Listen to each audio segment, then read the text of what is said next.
Boa noite a todos, que a paz e o amor de Jesus nos envolva. Vamos elevando os nossos pensamentos, nos ligando com o nosso mentor individual, com Joana de Ângeles, Irmã Rosário, Irmã Teresa e toda a espiritualidade amiga nesta casa. Vamos nos ligar com nossa mãezinha querida, Maria de Nazaré, pedindo a ela que nos envolva em sua luz, em sua paz e que nos acompanhe em nossa ligação com Jesus, nosso Mestre. Mestre, estamos aqui reunidos para mais um estudo do Teu Evangelho e lhe pedimos, derrama sua luz sobre nós, se faça presente entre nós nesta noite. Auxilia-nos no entendimento e na aplicação dos Teus ensinamentos em todos os momentos da nossa existência. De mãos dadas a Maria e a Jesus, chegamos à presença do nosso Pai. A Ele agradecemos pelo que somos, pelo que temos, pela oportunidade desta encarnação e elevamos os nossos corações e pensamentos em louvor e agradecimento, dizendo a Ele: Pai nosso que estais nos céus, santificado seja o vosso nome, venha a nós o vosso reino, seja feita a vossa vontade, assim na terra como nos céus. O pão nosso de cada dia dai-nos hoje, perdoai as nossas ofensas, assim como nós perdoamos a quem nos tem ofendido. E não nos deixeis cair em tentações, mas livrai-nos de todos os males, pois vossos são o reino, o poder e a glória para todo sempre. Que assim seja, Senhor. Graças a Deus. E vamos nos ligando neste momento com as equipes de tratamento da casa. Vamos pedir a luz branca do Cristo sendo projetada sobre todos os nossos assistidos, para que eles recebam dessa maneira a luz, a paz e uma harmonização. Vamos nos ligar com as equipes de P2 e pedir a projeção da luz azul em todo o sistema nervoso central dos nossos assistidos, trazendo o equilíbrio e a força para esses centros de força. Vamos nos ligar com as equipes de CH, pedindo a projeção da luz rosa no cardíaco dos nossos assistidos, para que a confiança, a fé e a esperança se fortaleçam em cada um deles. Nos ligamos nesse momento com as equipes de P3B e pedimos a projeção da luz branca do Cristo, da luz azul na mente e no coração de cada assistido. Vamos pedir também que sejam feitos todos os cortes de ligação que se fizer necessário e que essas energias sejam levadas para o astral para o melhor tratamento. Vamos pedir a projeção da luz azul que vai envolver o sistema nervoso central, periférico e neurovegetativo. Um rosa claro no cardíaco para aumentar os bons sentimentos, um amarelo claro no frontal para fortalecer os pensamentos positivos, a confiança e a ligação com o mentor individual.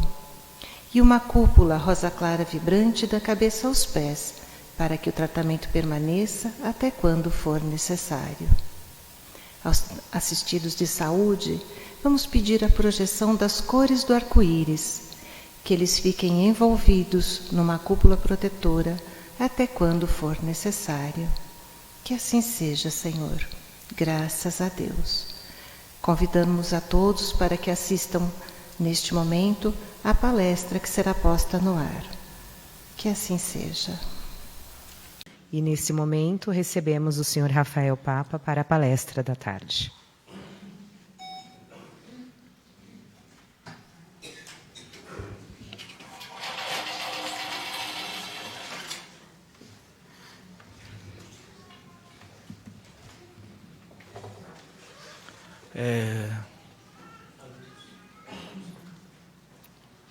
Boa tarde a todos. Tudo bem com vocês? Coisa boa. Quando a gente lê o livro Céu e Inferno, e a gente se debruça sobre uma dessas obras da codificação de Allan Kardec, que nos trouxe a chave para entendermos o Evangelho de Jesus, nós tiramos algumas informações, extraímos algumas informações importantes. E uma das mais importantes que Chico Xavier nos instrui é a importância do tempo, no tempo, na roda das existências terrenas e espirituais. Então eu agradeço vocês todos por estarem dividindo o tempo de vocês comigo. Agradeço a Silvana, ao Ricardo, meu pai que me trouxe até aqui a cidade hoje, a Ana, o Luiz, o presidente da casa, a sustentação. Todos nós precisamos, não sei seu nome, Liliane. Até estranho chamar alguém de sustentação, né? Indelicado. E agradecer a oportunidade de estar aqui com vocês, né? Também falar um pouco, antes de abrir os estudos, que hoje a gente entra numa ampliação no entendimento da parábola do filho pródigo, que é um dos estudos mais ampliados, cheio de contextos de Jesus, reverenciar a nossa querida rede Amigo Espírita, que está aqui hoje, através do nosso amigo Zé Aparecido. A rede Amigo Espírita hoje, ela alcança praticamente 17 milhões de pessoas por ano dentro de suas casas, né? Tem inúmeros estudos doutrinários seguindo a linha de Allan Kardec e também de outros livros, né, da obra de Francisco Cândido Xavier. E em nome dessa rede Amigo Espírita, da sustentabilidade, nós trouxemos e criamos o livro Parábolas de Jesus, que tem pessoas que conhecem pouco o Evangelho. Haroldo Dutra Dias, grande amigo, Raul Teixeira, Simão Pedro, Arthur Valadares, Andrei Moreira, que abriu o livro com um prefácio, Ana Guimarães e tantos outros amigos que nos ajudaram a compor essa obra, e fica a nossa gratidão, né? Porque foi uma obra feita a muitas mãos, e a gente vem falar das parábolas aqui hoje, né?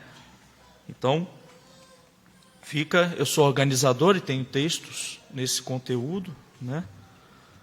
Para falar dessa parábola, eu trouxe aqui um texto da carta de Paulo, que ele fala a Colossenses, capítulo 2, versículo 8, que ele diz o seguinte: dando um alerta a todos nós, tenham cuidado para que ninguém os escravize a filosofias vãs e enganosas, que se fundamentam nas tradições humanas e nos princípios elementares deste mundo e não no Cristo. Então ele fala, tenham cuidado.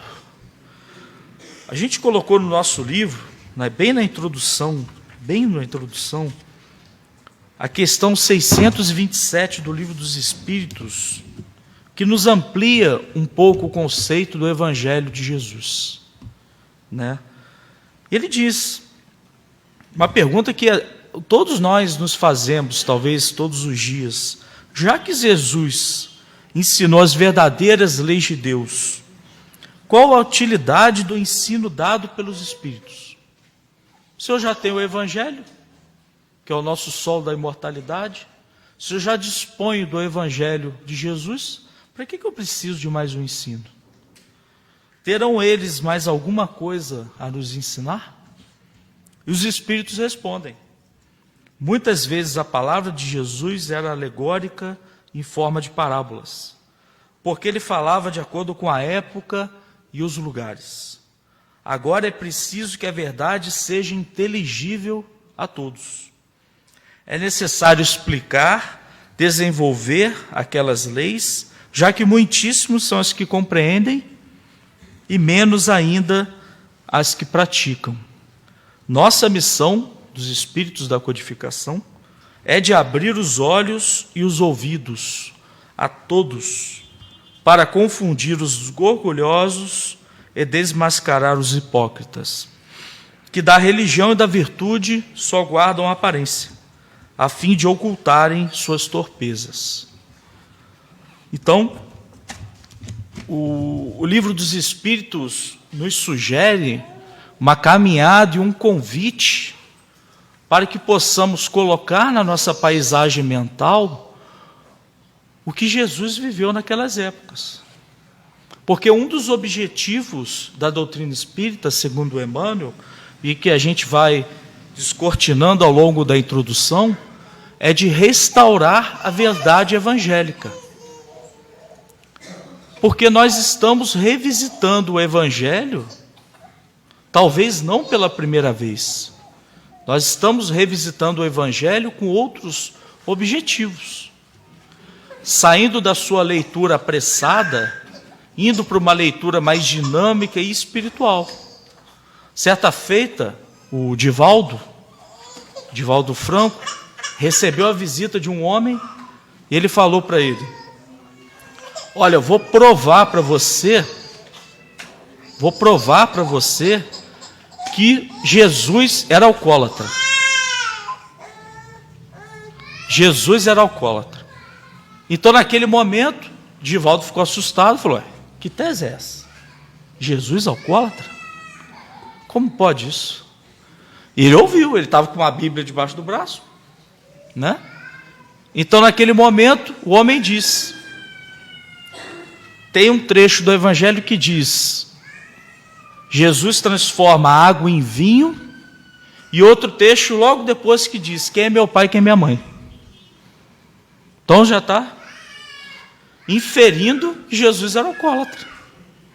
Olha só, se você faz uma leitura apreciada, você acha que Jesus está incentivando a bebida. Você acha que Jesus está incentivando o consumo de vinho? Então você tem que ter um olhar mais calmo, menos apressado quando a gente faz a leitura do Evangelho, né? O que a gente vem aprendendo é isso. Olhar o Evangelho com os olhos espirituais. Seguir a orientação do Espírito da Verdade. E agora olhar o Evangelho sob um outro ponto de vista. Revisitar aquelas passagens com um lado científico, filosófico e religioso nas nossas mãos. Nós temos um banquete espiritual. Só que esse banquete espiritual precisa ser consumido. Precisa ser tomado e aplicado nas nossas vidas. Só que sabemos que não é fácil isso. O médium Roberto Lúcio de Belo Horizonte, um grande médium, muito sério, ele diz que a diferença dele para os pacientes psiquiátricos do Hospital Espírita André Luiz, de Belo Horizonte, a diferença dele para aqueles pacientes é que ele tem a chave, né?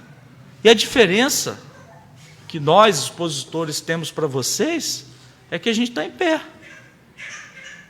Porque a vida de todo mundo é confusa, a vida de todos nós temos aflições, temos perdas, temos dificuldades que permeiam nossa existência. Não podemos negar que elas existem. Não podemos negar as nossas imperfeições. Mas também não podemos negar que somos filhos de Deus. De um Deus amoroso, de um Deus acolhedor, de um Deus que é muito mais libertador do que qualquer outra coisa. E a parábola do filho pródigo, ela é contada por um evangelista muito especial, que é o evangelista Lucas. Porque Lucas, ele tem um trato especial com o Evangelho. Ele olha para o Evangelho com uma riqueza muito maior do que os outros. Quando a gente fala de João Evangelista, a gente vê ele enaltecendo a figura do Cristo. Cristo é o caminho, verdade e vida, ele é o pão da vida, e tantas outras expressões que João Evangelista se direciona a Jesus. Mas quando a gente fala de Mateus e Marcos, nós vemos dois apóstolos que falam de Jesus de uma forma muito objetiva. Olha, eu tenho que andar até ali, eu vou ali, dou a volta e chego. Só que Lucas é diferenciado, ele coloca uma pimenta artística. Ele desenvolve conceitos com base na lei moral de Jesus. E a gente pode perceber isso, por exemplo, na parábola da ovelha perdida. Aqui ele diz, Lucas diz, qual de vocês que possuindo 100 ovelhas e perdendo uma, não deixa as 99 no campo e vai atrás da ovelha perdida até encontrá-la? E quando a encontra, coloca alegremente nos ombros e vai para casa. Olha, ou seja, ele está colocando um tom a mais. Ele está colocando uma nota musical. Ele está fazendo uma pintura artística do Evangelho. Porque, vamos fazer a mesma leitura de Mateus? O que acham vocês? Se alguém possuir 100 ovelhas e uma delas se perde, deixará as 99 nos montes, indo procurar a que se perdeu? E se conseguir encontrá-la, garanto-lhes que ficará mais contente. É o objetivo. Achou a ovelha e ficou contente. Já Lucas não, ele fala de colocar a ovelha nos braços. Ele fala de levantar e fazer glória a Deus. De um gesto de conexão com o Senhor da terra. Então, é um evangelista diferenciado. E não foi à toa que ele escreveu a parábola do filho pródigo. O único evangelista que escreve a parábola do filho pródigo e a do bom samaritano, que são parábolas cheias de enredos, cheias de personagens, para nos ilustrar as verdades divinas. Então ele usa todos os contextos, todos os personagens. Lucas, no seu evangelho, no estudo que eu fiz, ele contempla quase 20% de parábolas do seu evangelho. 20% é muita coisa. As pessoas que trabalham no campo científico, não sei se tem pessoas aqui que trabalham nesse campo, quando fazem uma amostra, escolhem de 1 a 3%. Para significar uma amostra geral. Lucas expressou 20% do seu texto em parábolas de Jesus. É extremamente significativo. Quem estudar, nós podemos ousar dizer, mas sem certeza, que quem estudar as 44 parábolas de Jesus, estará estudando todo o Evangelho. Podemos inferir cientificamente que se nós estudarmos todas as parábolas, nós estaremos estudando todo o Evangelho. Porque muitos de nós, quando vamos estudar o Evangelho minucioso, falamos, nossa, mas é muito grande, falta muito tempo. Eu não vou conseguir estudar. Começa pelas parábolas. Porque as parábolas têm conceitos de justiça divina, têm conceitos de humildade, têm conceitos de caridade, têm conceitos de conexão com Deus. Tem conceitos mais variados. Então a gente precisa se aprofundar nesses conteúdos para que nós possamos alcançar a moral que Jesus quis nos ensinar. Todos nós. Todos nós. Então o trabalho é esse. A parábola do filho pródigo, ela é tão importante, porque depois que eu li o autor John MacArthur, o autor americano, eu percebi as parábolas de outra forma. Não é de uma forma diferente que a doutrina espírita explica, mas a parte contextual, a parte científica, a parte que atende, a parte artística. Por exemplo, ele narra, por exemplo, que Shakespeare, por exemplo, tomou emprestado parte da trama e alguns motes da parábola do filho pródigo e os adaptou em O Mercador de Veneza e Henrique IV. O mundo conheceu novamente a parábola do filho pródigo através das mãos de Shakespeare e de muitos outros. Ele diz que Sergei Prokofiev produziu a história em forma de balé. Benjamin Britten a transformou em ópera. Do lado oposto do espectro musical, o cantor Hank Williams gravou uma música chamada The Prodigal Son, comparando a volta desse personagem às alegrias celestiais. A parábola do filho pródigo está em todas as partes. Ela está na ópera, ela está no balé, ela está na religião, ela está na ciência. ela está em muitos aspectos que a gente vai ver nessa tarde de hoje. Então, nós fazemos um convite para voltarmos ao Evangelho, no seu capítulo 9, nas nossas telas mentais, capítulo 9, versículo 51, quando Jesus propõe aos apóstolos voltar a Jerusalém. No final do seu segundo ano de ministério público e no início, entre o final e o início do terceiro ano. Porque naquele momento ele já era cercado e observado pelos fariseus da época.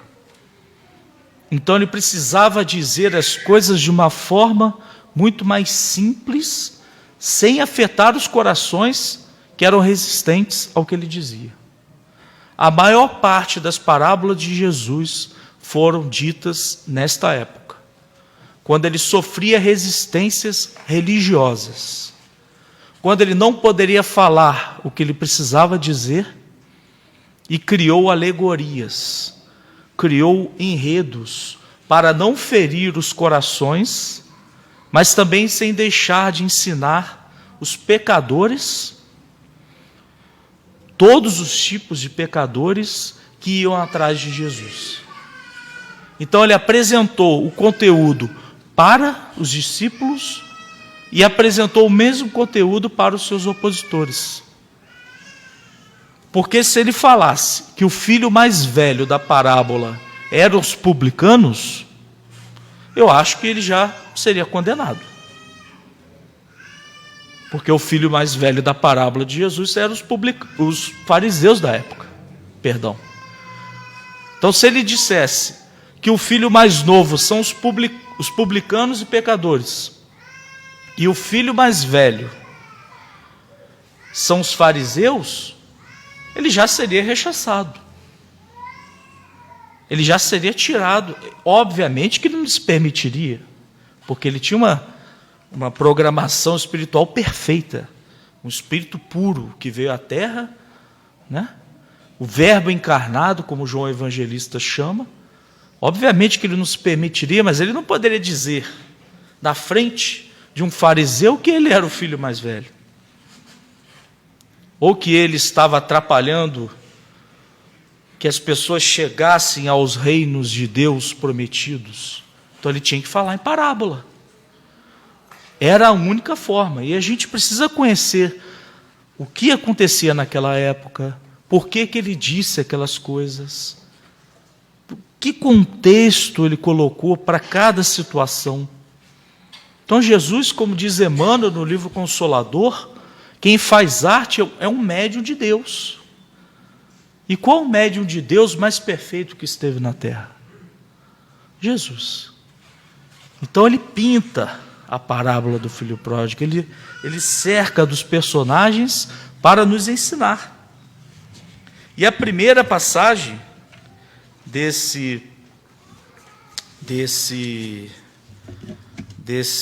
dessa parábola é a seguinte: e disse ainda, um homem tinha 2 filhos. O mais jovem disse ao pai: Pai, dá-me a parte da herança que me cabe. E o pai dividiu o bem entre os filhos. Guarda isso, entre os filhos. Ele não deu só para o mais novo, né? Mas ele fala do mais novo. Porque a partir do momento, por exemplo, Deuteronômio dizia que se o filho pedisse algo para o pai naquela época, com relação à herança, ele poderia ser suscetível de apedrejamento. Era uma desonra enorme. Era um fato de desobediência. O termo pródigo no grego é azotos. E azotos quer dizer dilapidação. É você dilapidar um bem. É você desobedecer também às leis de Deus. Então, nesse momento, Jesus apresenta outro tipo de pai. Um pai que dá liberdade para ele escolher. Embora naquela época não existisse tal liberdade. Porque a lei de primogenitura de Moisés não permitia que a herança fosse dividida antes da morte do pai, salvo exceções. Então, ele pedir a parte da herança era uma desobediência às leis da sua época. E, trazendo sobre o ponto de vista espiritual, o que nós temos? Livre-arbítrio. Todos nós recebemos como herança de Deus o livre-arbítrio para agirmos da forma como quisermos dentro da nossa faixa de ação. Livre-arbítrio é limitado. Né? Nós somos espíritos imperfeitos, ainda não sabemos a natureza íntima de Deus, ainda não enxergamos Deus como Ele é, mesmo conhecendo a doutrina dos espíritos, porque as nossas imperfeições não permitem que possamos enxergar essas leis, como elas são. Então nós temos uma vaga ideia do que seja. Porque uma coisa é nós conhecermos as leis de Deus, outra coisa é nós sentirmos as leis de Deus. E o filho pródigo, a partir do momento que ele pede a parte da herança dele, a gente entra em outra questão, que se refere aos nossos dias. Quando nós não seguimos as leis de Deus, nós somos filhos pródigos. Quando nós desobedecemos as leis de Deus simbolizadas, materializadas por Jesus, nós somos o quê? A partir do momento que nós decidimos olhar para as nossas vidas e falarmos, eu vou sozinho. A partir do momento que nós decidimos olhar para as nossas vidas e falarmos, eu dou conta sozinho.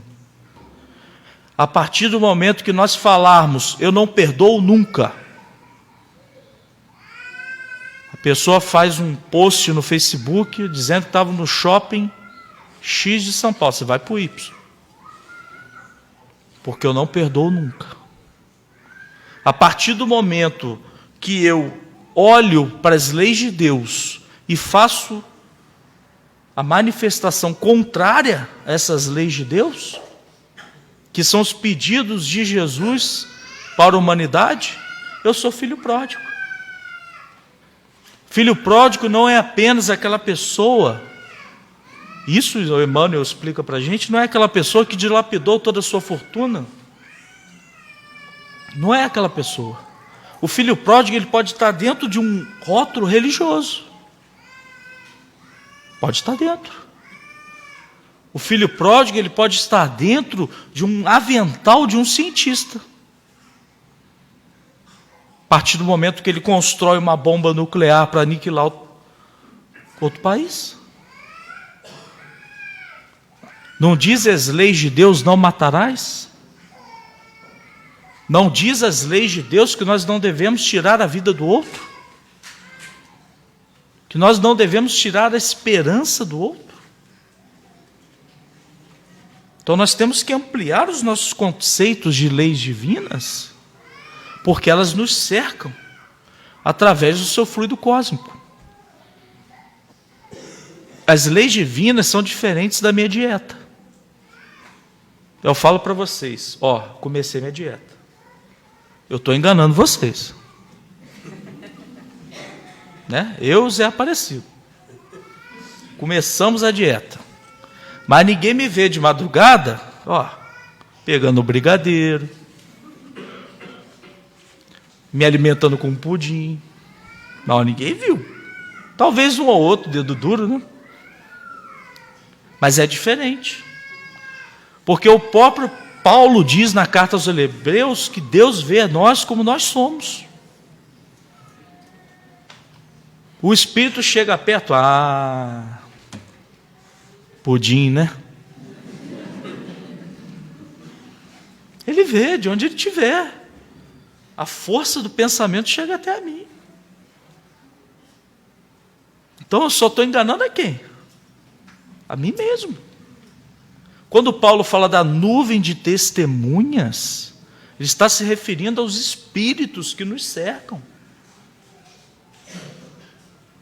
Mas não está falando de uma forma de nos amedrontar. Ele falou, mas diz sim de nos informar. Quando a gente faz uma procura no livro dos Espíritos, quantas vezes a palavra responsabilidade aparece lá? 29. Eu não contei. Temos hoje um aplicativo que faz contagem, então eu não tenho nenhum mérito sobre isso, eu só usei o aplicativo. Né? Nossa, o cara estudou tanto, né? Que ele sabe quantas... Coração, por exemplo, no Novo Testamento são 89. Então a gente sabe. Então, né, eu não sou o Mr. M também, querendo revelar conceitos de expositores, né? Mas nós temos que adquirir um conceito muito maior, que é o de responsabilidade. Eu sei qual é a lei divina e eu sei a minha responsabilidade perante essa lei. Mas sem medo de Deus. Sem medo de Deus. Porque conta-nos a parábola que ele pega parte da herança dele e vai para uma terra distante. Nesse momento aqui, Jesus, ele fala a parábola do bom samaritano dentro da parábola do filho pródigo. O que acontece na parábola do bom samaritano? E desce um homem de Jerusalém. Jerusalém é o centro de quê? Da adoração de Deus, da conexão de Deus. E vai para uma terra distante, chamada Jericó. E lá, nessa estrada, ele é assaltado. Assaltado porque a estrada é perigosa. Hoje, você andar naquela estrada, tem que ser muito corajoso. É igual você vestir uma camisa do Palmeiras e entrar na torcida do Corinthians. Tem que ser muito corajoso. Porque eles avisavam, não ande por essa estrada. Quantas vezes na vida as pessoas dizem para a gente, não anda por essa estrada. Quantas vezes na vida dos nossos pais, que têm mais vivência, experiência, por mais conhecimento ou menos conhecimento, mais instrução ou menos instrução, ou amigos próximos que gostam de nós, falam, meu filho, não faz isso. Porque nós descemos da conexão com Deus e vamos para Jericó. Por isso Jesus era visto em Jericó o tempo inteiro. Era um imã. Porque Jesus se aproxima de pecadores. Ele falou, ele não vim para os sãos, eu vim para os doentes. Eu estou me aproximando das pessoas que mais precisam de mim. Então, se ele se materializasse aqui hoje, eu não sei como é esse processo, ou como seria, eu não entendo tanto, mas ele estaria onde hoje? Onde ele estaria hoje? Entre os pecadores. E todos nós somos o quê? Anjos? Tem algum anjo aqui, gente? Qual é o nome do senhor? Tomil. Tomil, né? Sabia que o senhor vai ser um anjo? Oi?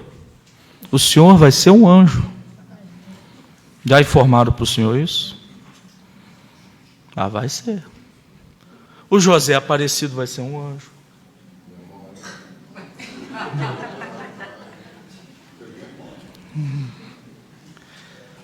Ó, a Ana vai virar anja.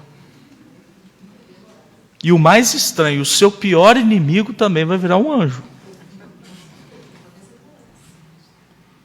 Por quê? É determinismo divino. Nós todos vamos virar anjos, querendo ou não. Porque a vida é igual um toboágua. Você vai subindo as escadinhas. Você já foi em parque aquático? Eu morro de medo de altura. Para cá eu tive que vir de carro. Se eu tiver que evitar um avião, estou feliz. Você chega na ponta da toboágua, o que você pensa? Volto. Deixa eu voltar. Fala, não tem como. Porque a vida te impele. Fala assim, meu amigo, é hora de você evoluir. É hora de você perdoar. Aí você fica lá com as pernas bamba, no toboágua, para perdoar o pai. Achando aquilo algo ruim. Mas sendo que a libertação que o perdão oferece é extraordinária. O impacto do perdão na vida das pessoas já está virando problema de saúde pública. Se nós continuarmos brigando uns com os outros e não exercendo um pedido de Jesus, o pedido é dele. Perdoa 70 vezes 7. Nós vamos somatizando no nosso corpo físico essas mágoas. E vamos adoecer. Vamos ficar gripados toda hora. É gripe? É. É estomatite? É. É faringite? É. Câncer também? É, Deus. Tudo. Então as doenças... Porque depois que ele vai e dilapida todos os bens, ele começa a passar por privações. E por uma grande fome. Só que vasculhando a Gênesis, a gente descobre algumas coisas. A grande fome nas épocas de Jesus e pestes e fome significavam castigos divinos. Castigos divinos. Hoje a doutrina dos Espíritos, isso está lá em Gênesis 10, versículo 12, quando Abraão sai para o Egito, por conta de uma grande fome. Né? Adão e Eva têm todo o simbolismo do pecado, né, que é o outro castigo divino, mas a fome, primeiramente, foi constatada em Abraão. Depois outras pestes. Jesus fala dessa fome, mas porque na época dele as pessoas acreditavam em castigos de Deus. Que um ser humano mais evoluído, talvez, de barba branca, que matava pessoas, crucificava. Que tinha como desejo aplicar a sua justiça perante as criaturas. Só que hoje a gente já começa a perceber por outro lado.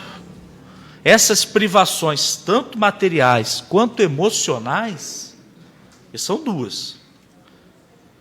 Tem gente que está passando privação material, mas tem gente que está passando por privação emocional. E a dor é profunda em ambas. Porque, como diz Leon Denis, nós, no diálogo persa, nós estamos à frente de um grande supermercado, que são as leis de Deus, e estamos na porta morrendo de fome. Porque dentro do mercado é tudo de graça.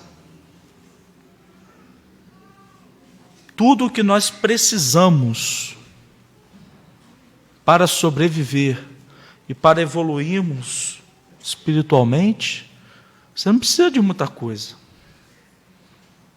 Precisa de grandes viagens, né? O Instagram recentemente retirou as curtidas da sua rede social, porque os que não têm curtidas se ficavam deprimidos, e os que tinham muito se achavam. Ah, eu tenho muita curtida, eu sou bom. Eu não tenho curtida, nossa, estou valendo nada. É o famoso efeito missing out dentro da psicologia. Algum psicólogo aqui? Cadê os psicólogos, gente? Aí Opa. Espero um dia ser como vocês. Né? O efeito missing out. A pessoa vai se perdendo. Ela vai olhando o outro. Você levanta, 8 da manhã, tropeça na cama. Vai escovar o dente e acabou a pasta. toma o café da manhã, tem uma dor de barriga. Briga com a esposa. Isso. A sogra entra no meio. Chega no trabalho, encontra o chefe, te olhando de cara feia. Tem um dia terrível. Aí você volta para casa, pega um trânsito de 3 horas. Pelo menos quando eu morava no Rio de Janeiro, eu padecia desse sofrimento.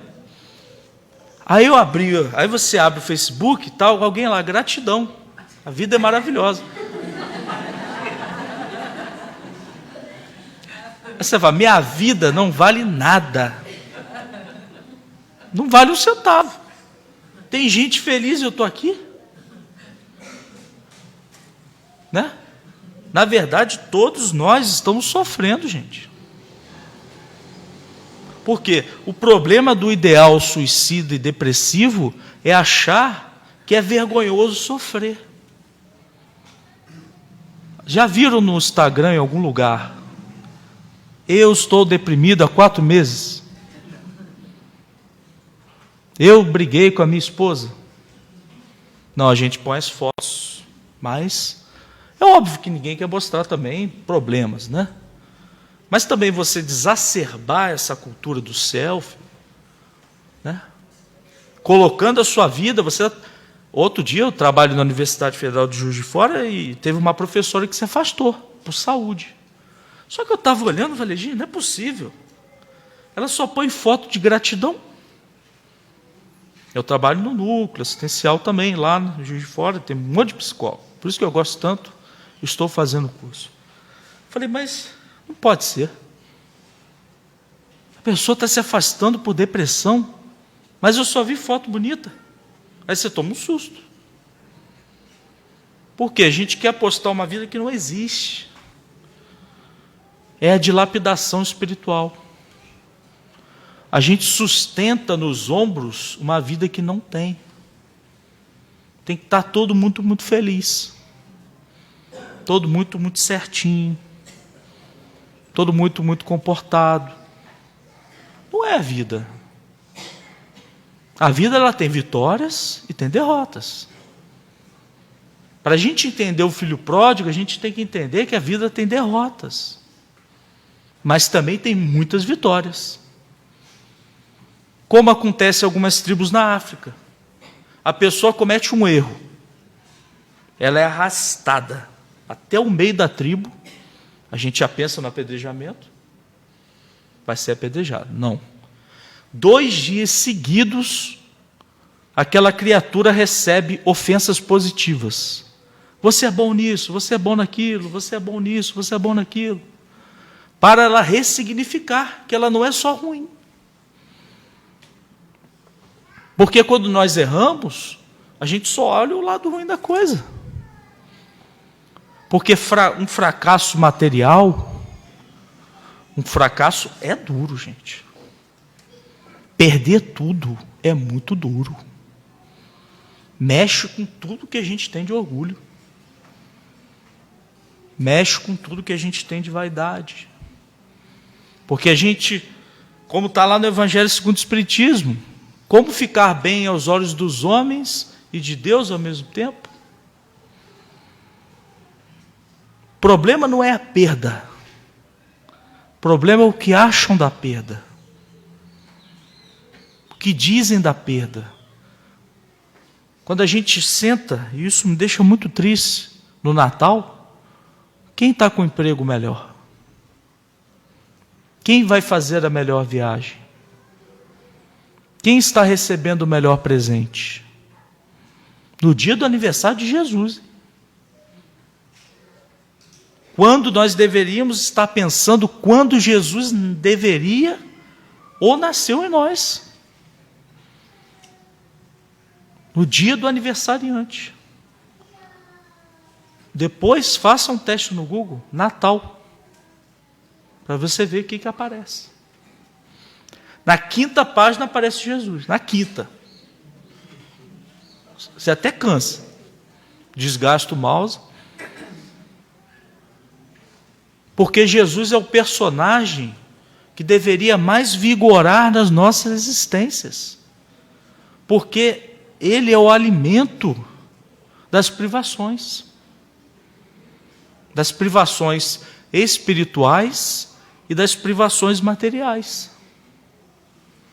E quando nós decidimos viver na terra e sermos moradores, como o Espírito Pascual do Evangelho e Espiritismo explica, nós somos moradores da terra. Nós escolhemos morar.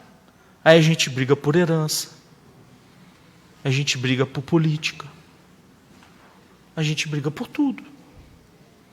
Mas quando a gente decide no coração ser viajante, a gente deixa as coisas passar.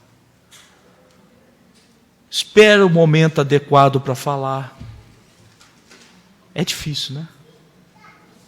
Esperar o momento adequado para falar. Faz uma prece, vai para o chuveiro sem gastar e acabar com a humanidade. Esfria a cabeça. Porque a gente padece. Porque diz, poucos dias depois, ele gastou tudo, passou por grandes privações, porque veio o processo de tomada de consciência, ele cai em si, que é o verdadeiro processo de arrependimento. O processo de arrependimento é extremamente importante, porque antes dele se arrepender, está aqui escrito, ele se consorciou, tem um grego caloar, ele colou, até uma gíria, né? Vou colar em alguém. Vou me colar com um cidadão. E o cidadão na época de Jesus era uma pessoa de privilégios. Era uma pessoa que materialmente ele tinha muitos privilégios e muitas vantagens. Antes dele se arrepender dos erros, ele colou no cidadão.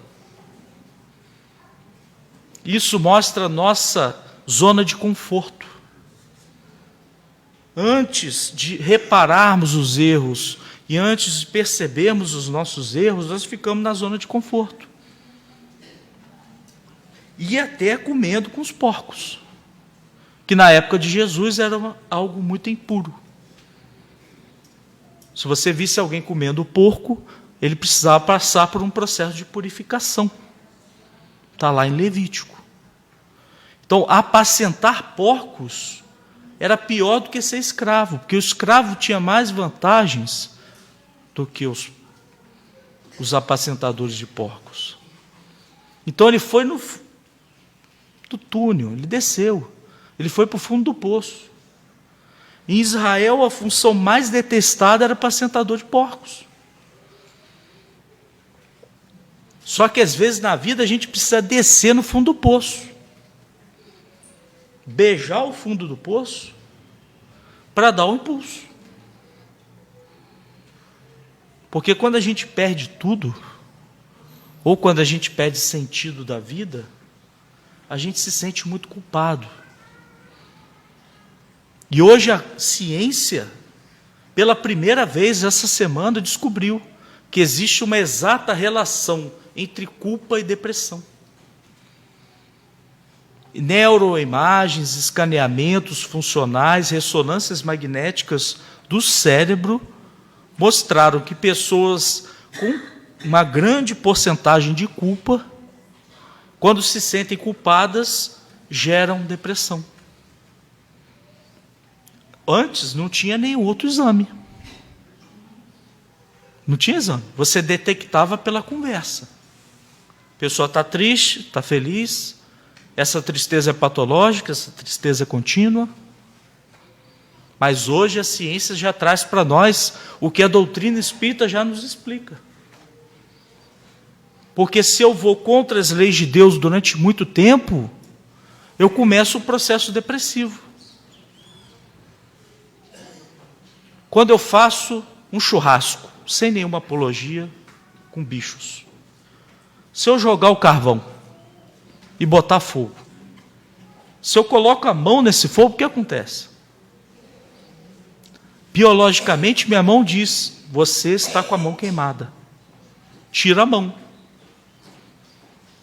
A mesma coisa acontece com a culpa. A culpa é um aviso.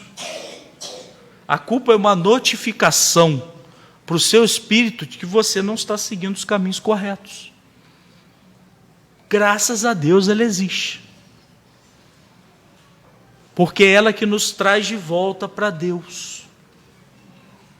Se ela não nos avisasse que estamos faltando com perdão, se ela não nos avisasse que nós estamos faltando com caridade, que nós não estamos sendo mais humildes, nós estaríamos ferrados.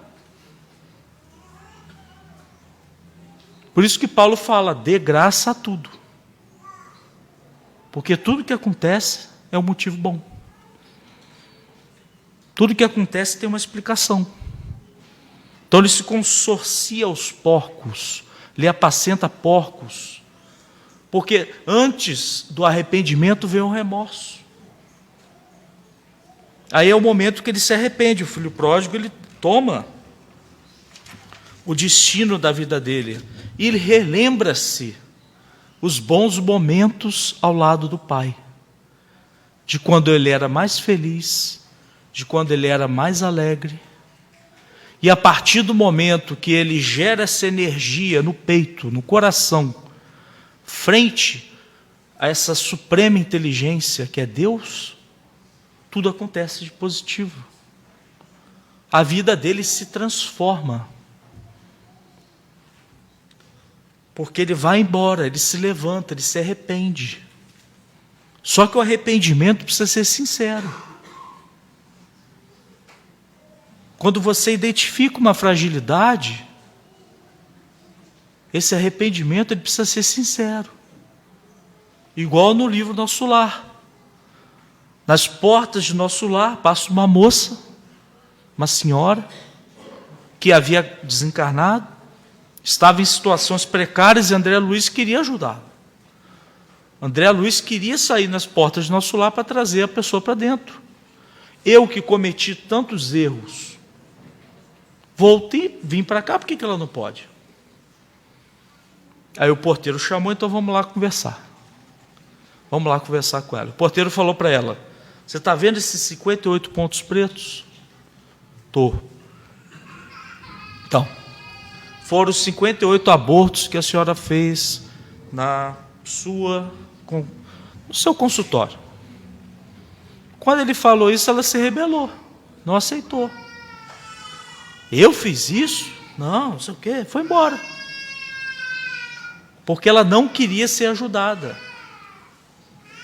Ela queria se manter perante os erros. E, gente, não tem jeito. O despertar é único. Você pode estar vendo o seu filho indo para o pior caminho do mundo. Mas é ele que vai despertar. Essa é a dor de uma mãe, de um pai. Você não sabe o que fazer, mas você só quer o melhor para ele. Porque a dor é como um processo. Quem aqui tem filhos? Só? Só eu não, então, né?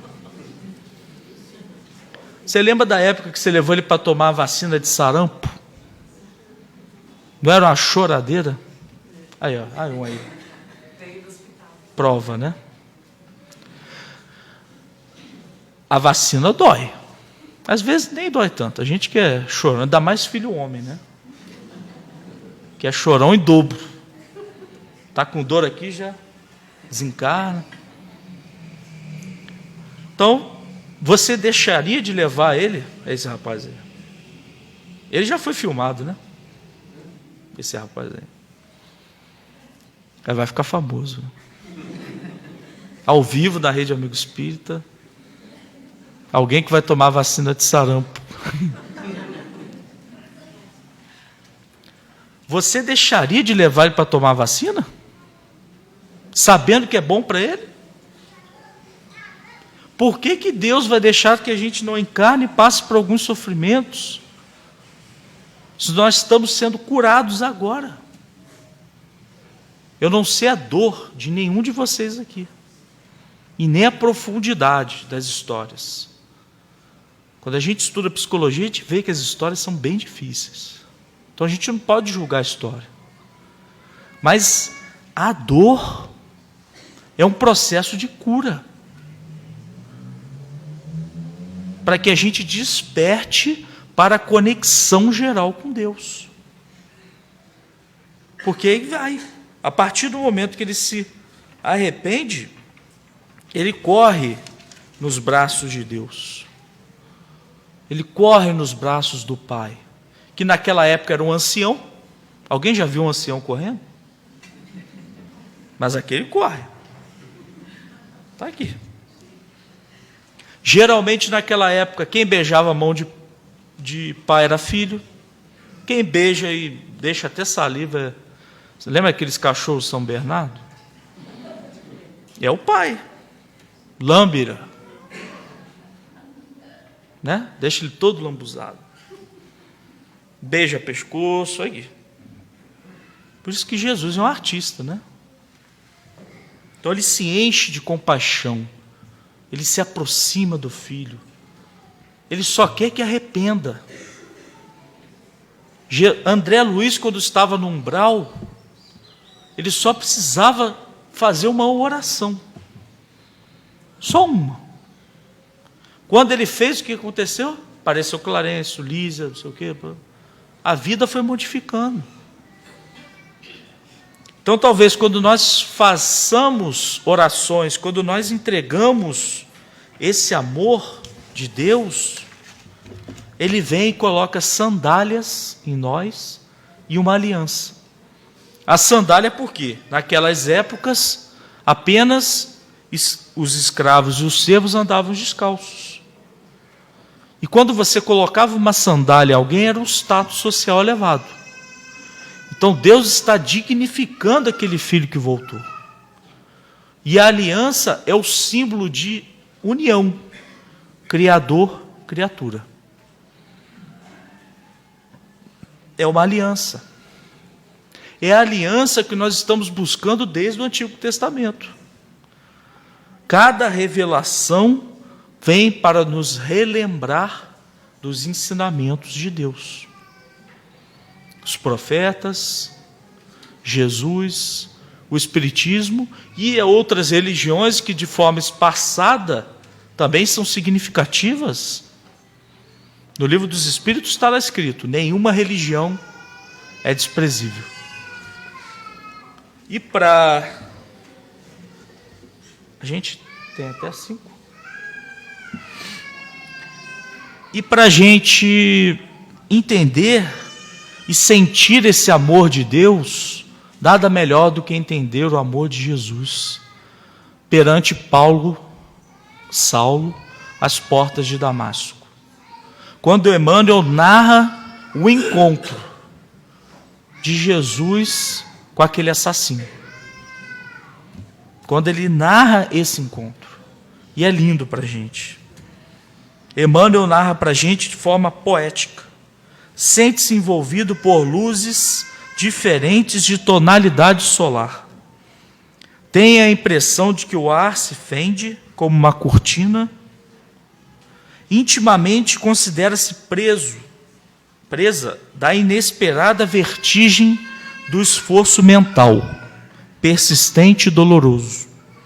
Quer voltar-se, pedir o socorro dos companheiros, mas não os vê, apesar da possibilidade de suplicar o auxílio. Mas a confusão de sentidos lhe tira a noção de equilíbrio e tomba do animal. Ao desamparo, sobre a areia ardente. A visão, no entanto, parece dilatar-se ao infinito.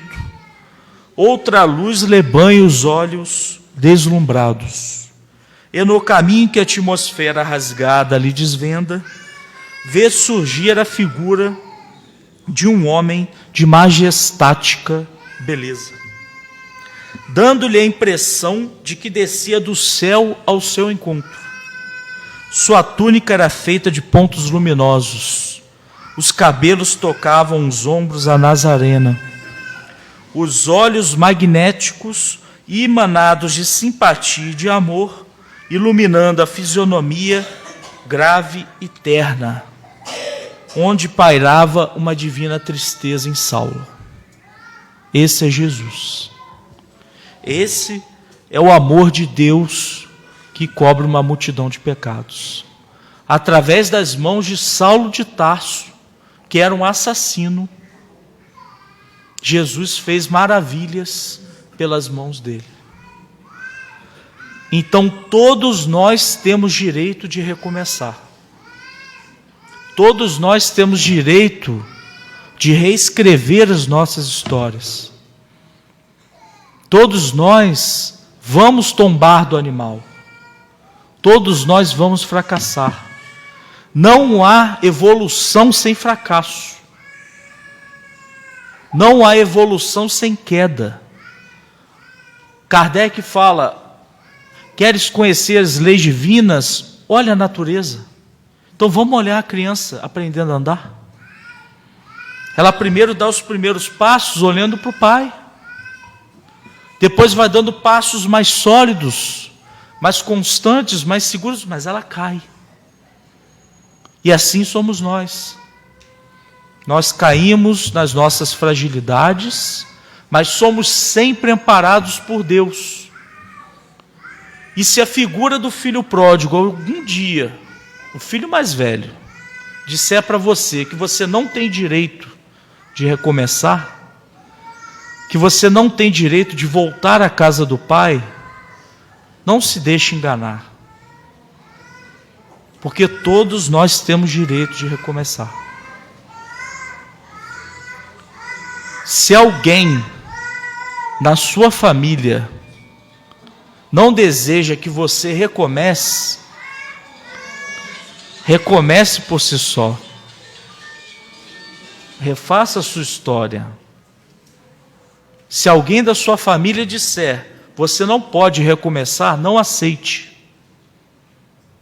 Se alguém disser, você é um criminoso, não aceite. Aceite a bondade de Deus nas nossas vidas. Não é porque você cometeu um equívoco que você deixa de ser um filho de Deus. E ninguém tem o direito de impor nada a ninguém. A questão 841 do Livro dos Espíritos. Kardec pergunta sobre distorcerem as verdades divinas. Os Espíritos respondem: apenas o amor e a fraternidade deve ser imposto ao outro. Só. Ninguém deve impor nada a ninguém. O juiz é o GPS, já está lá. Está na consciência de cada um de nós. E esse GPS é que norteia a nossa existência.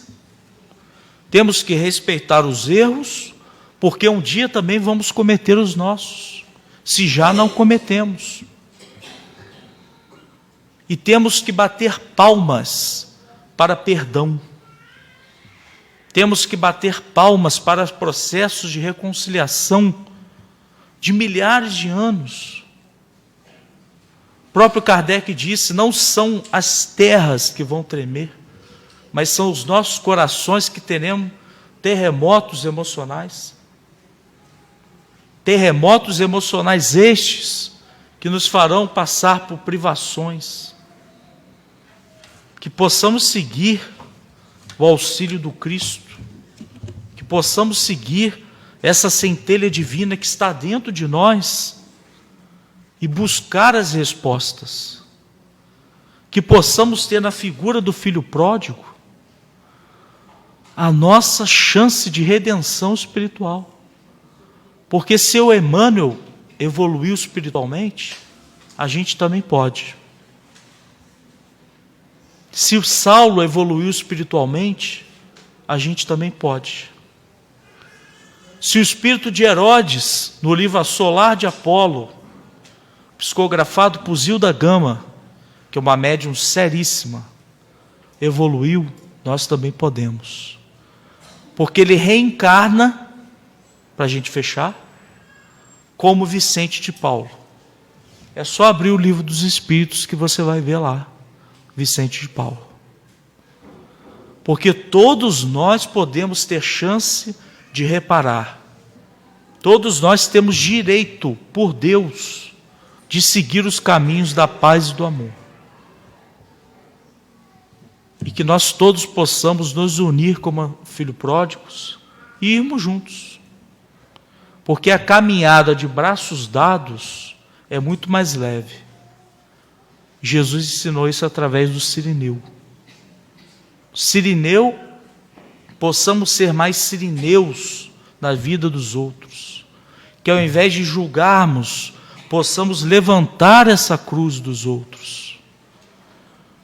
Ajudar a levantar alguém no momento de uma dificuldade. Alguém pego pela lei de causa e efeito, quando bateu na porta.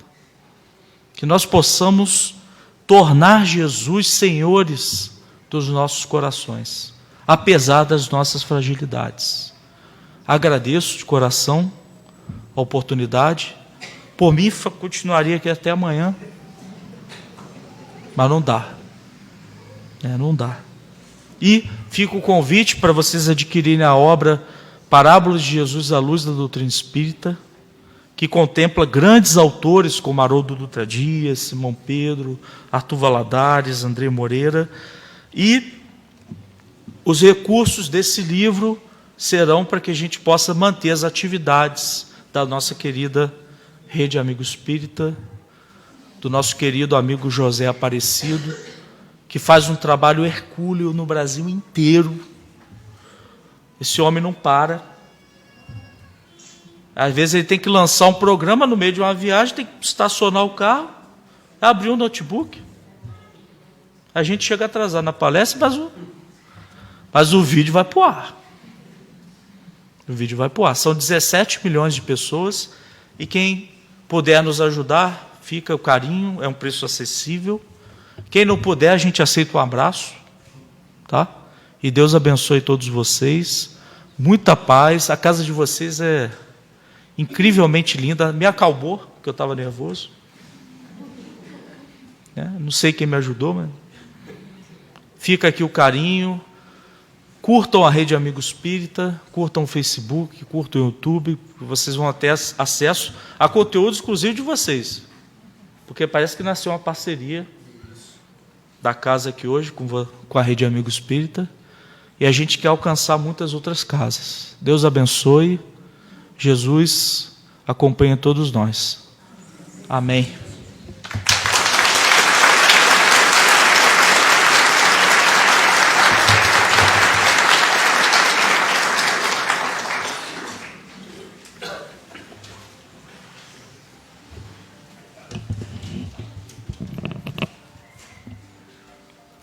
E neste momento,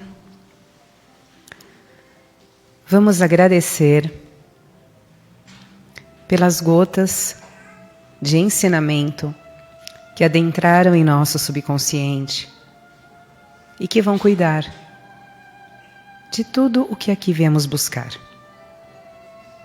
Agradecemos ao nosso Pai, ao nosso Mestre, agradecemos à nossa querida Mãe, a pleiade de espíritos aqui presentes, a Joana e aos nossos mentores. Que assim seja, graças a Deus.